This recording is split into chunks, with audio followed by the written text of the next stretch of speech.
Friends, welcome to my channel Joy Technicals and News. আজি ডিব্ৰুগড় বিশ্ববিদ্যালয়ৰ যিসকল ছাত্ৰ ছাত্ৰীয়ে BA, BSc, BCom, CBCSত পঢ়ি আছে সেইসকলৰ কাৰণে সাধাৰণতে ফৰ্ম ফিলআপৰ যিটো নোটিছ সেই নোটিছখন তেওঁলোকে পাব্লিছ কৰিছে আৰু আপোনালোকক ফৰ্ম ফিলআপৰ লগতে তাত ফিজৰ কথাও উল্লেখ কৰা হৈছে। গতিকে আপোনালোকে ভিডিঅ'টি মোৰ শেষলৈকে চাব আৰু যদিহে মোৰ চেনেলত নতুন তেনেহ'লে প্লিজ ছাবস্ক্ৰাইব কৰিব, চেনেলটো শ্বেয়াৰ কৰিব ভিডিঅ'টো আৰু লাইক কৰিবলৈ নাপাহৰিবা। আজি আপোনালোকৰ যি নোটিছ BA, BSc, BComৰ যিটো ফাৰ্ষ্ট আৰু থাৰ্ড ছেমিষ্টাৰ ফৰ্ম ফিলআপৰ আৰু ফিজৰ যিটো নোটিছ সেই নোটিছখন আপোনালোকৰ আগত মই কৈ দিম কেনেকুৱা কি পদ্ধতি আছে, কি ব্যৱস্থাপনা আছে, গোটেই কথাখিনি মই আপোনালোকক ভিডিঅ'টিৰ জৰিয়তে ক'ম। গতিকে আপোনালোকে ভিডিঅ'টি শেষলৈকে চাই থাকিব আৰু লগতে শ্বেয়াৰ কৰি দিব ভিডিঅ'টো যিমান পাৰে সিমান। ইয়াত আপোনালোকে notice regarding the form fill up for the BA, BSc, BCom first and third semester CBCS examination 2020 to be held during March, April 2021. অৰ্থাৎ এই নোটিছখন হৈছে ফৰ্ম ফিলআপৰ ওপৰত BA, BSc, BCom ফাৰ্ষ্ট আৰু থাৰ্ড ছেমিষ্টাৰ CBCSৰ পৰীক্ষা 2020 to be held during March to April 2021. ইয়াত আপোনালোকৰ সন্মুখত এই নোটিছখন আপোনালোকে দেখা পাইছে। ইয়াত কি কথা কোৱা হৈছে? It is hereby notified for information of all concerned that the web portal for examination form fill-up for the BA, BSc, BCom first and third semester CBCS examination 2020 under Dibrugarh University to be held in the month of March, April 2021 will open from 8/3/2021. অৰ্থাৎ এইটো এটা জাননী হয়, যিটো জাননীত আচলতে BA, BSc, BCom first আৰু third semester CBCS এক্সামিনেশ্যনৰ কাৰণে হয় ডিব্ৰুগড় বিশ্ববিদ্যালয় আৰু যিটো পৰীক্ষা সাধাৰণতে আপোনালোকৰ মাৰ্চ আৰু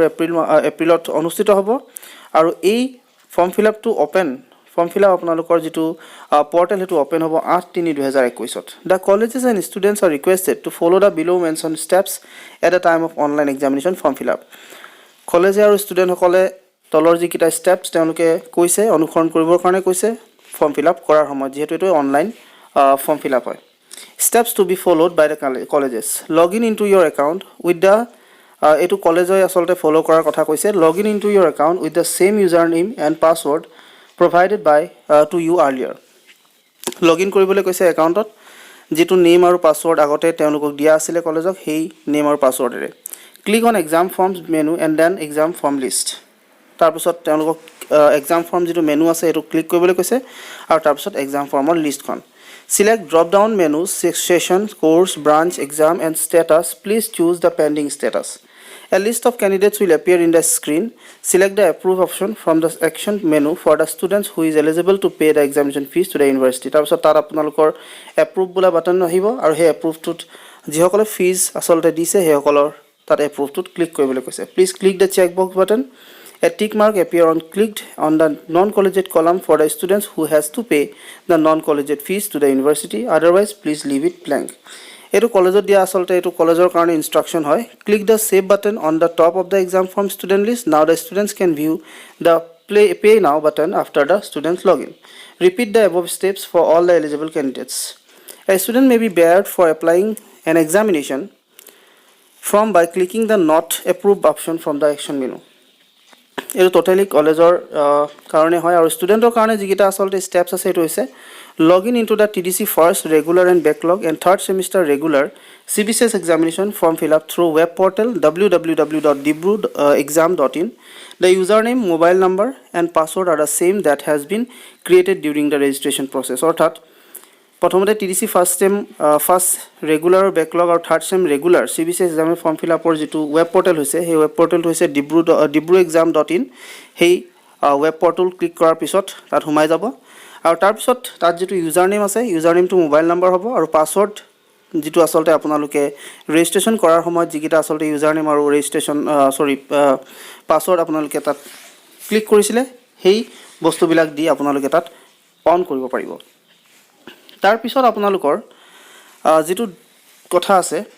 ষ্টুডেণ্টছৰ কাৰণে আফটাৰ ছাকচেছফুল লগ ইন হোৱাৰ পিছত if you are appearing for two examination say BA first semester backlog, successful log in হোৱাৰ পিছত যদিহে আপোনালোকে BA ফাৰ্ষ্ট ছেমিষ্টাৰ বেকলগ আৰু BA থাৰ্ড ছেমিষ্টাৰ দিব বিচাৰিছে দুখন, then fill up the form twice, দুবাৰ ফৰ্মখন ফিল আপ কৰিব লাগিব যদি ব্যাকলগ আৰু আপুনি ৰেগুলাৰ থাৰ্ড সেম দিব বিচাৰিছে তেতিয়াহ'লে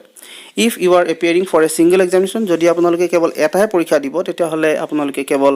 এবাৰ ফৰ্মখন ফিল আপ কৰিলে হৈ যাব you can fill up the form by clicking on the exam form link after the log in under the action section আপোনালোকে তাত ফিল আপ কৰি ল'ব ফৰ্মখন ক্লিক কৰি কিনে এক্সাম ফৰ্মত ক্লিক কৰি কিনে আপোনালোকে এই ফৰ্মখন ফিল আপ কৰিব confirm Euro domicile status of Assam and enter Euro unique I D তাৰপিছত আপোনালোকে ডমিচাইল ষ্টেটাছটো দি দিব আছাম বুলি তাত দিব and enter Euro unique I D আৰু তাৰপিছত আপোনালোকৰ ইউনিক আই ডি এটা তাত বহাব লাগিব ইউনিক আই ডিটো আপোনালোকে যদি জেনেৰেট সাধাৰণতে কৰিছিলে আৰু সেই ইউনিক আই ডিটো আপোনালোকে যেতিয়া এডমিশ্যন লৈছিলে তাৰ পিছত হয়তো জেনেৰেট কৰিছিলে বা আগত জেনেৰেট কৰিছিলে সেই ইউনিক আই ডিটো ইয়াত বহাব লাগিব আৰু যদিহে আপোনালোকে নাজানে ইউনিক আই ডি কি হয় তেতিয়াহ'লে মোৰ এটা ভিডিঅ' অলৰেডি আছে আপোনালোকে মোৰ যিটো আই বাটন তাতো আপোনালোকে পাই যাব আৰু তলত ডেছক্ৰিপশ্যনত মই লিংক দি দিম তাত গৈ আপোনালোকে চাই ল'ব পাৰে সাবমিট এক্সাম ফৰ্ম তাৰপিছত আপোনালোকে এক্সাম ফৰ্মটো সাবমিট কৰি দিব exam form will be verified by respective colleges institute তাৰপিছত আপোনালোকৰ সেই এক্সাম ফৰ্মখন কলেজখনে আচলতে আপোনালোকৰ ভেৰিফাই কৰিব সব ঠিকে ঠাকে আছেনে নাই after college institute verification make online payment তাৰপিছত আপোনালোকে অনলাইন পে'মেণ্ট কৰিব লাগিব if you are pursuing a govt approved program for a govt provincialized college institutes and domicile from Assam and have a valid unique ID you are not required to pay any fees after verification of your examination form by your college institute you will get a receipt describing the waiver of detail otherwise you have to pay the requisite fees after successful online payment tasot apni payment korar pasot download payment receipt khon download kori lobo and keep it safe for your future reference aru hetu apnalokor bhoshyotor karone dorkari hobo etia apnalokor ji link for submitting online examination form by the students will active from আপোনালোকৰ এই লিংকটো active হ'ব 8/3/2020 ৰ পৰা 2021 ৰ পৰা 8/3/2021 ৰ পৰা আৰম্ভ হ'ব আপোনালোকৰ এই লিংকটো ওপেন কৰি দিব আৰু তাৰপিছত link for approved of students by the colleges for appearing into the first and third semester examination will active from তাৰপিছত আপোনালোকৰ কলেজে আচলতে ষ্টুডেণ্টবিলাকৰ সেই লিংকটো এপ্ৰুভ কৰি দিব 9/3/2021 ফাৰ্ষ্ট আৰু থাৰ্ড ছেমিষ্টাৰ এক্সামিনেশ্যনৰ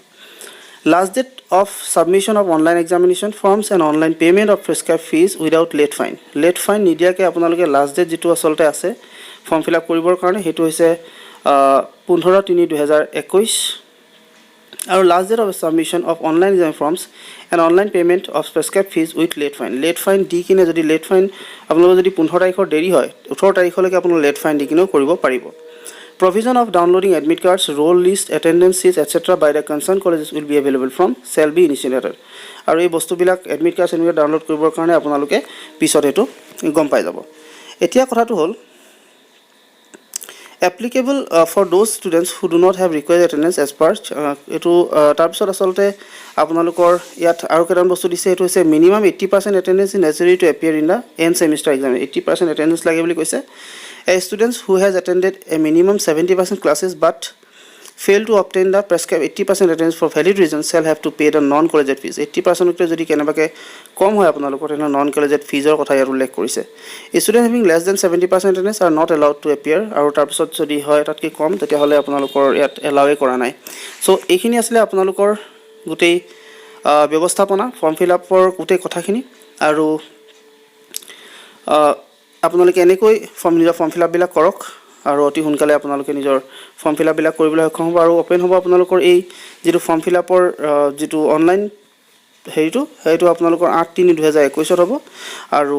9 তাৰিখে কলেজে ভেৰিফাই কৰিব আৰু 15 তাৰিখলৈকে আপোনালোকৰ সময় থাকিব সেই ফৰ্মখন ফিল আপ কৰিবৰ কাৰণে গতিকে আশা কৰিলো আপোনালোকে ভিডিঅটো সম্পূৰ্ণ বুজি পালে আৰু যদি বুজি পালে তেনলে প্লিজ লাইক কৰিব শেয়াৰ কৰিব আৰু সাবস্ক্ৰাইব কৰিব নাপাৰিব যিমান পাৰে শেয়াৰ কৰক যাতে সকলোৱে ভিডিঅটো পায় আৰু তেওঁলোকেও আচলতে উপকৃত হয় এই ভিডিঅটিৰ পৰা আজিলৈ মানে ধন্যবাদ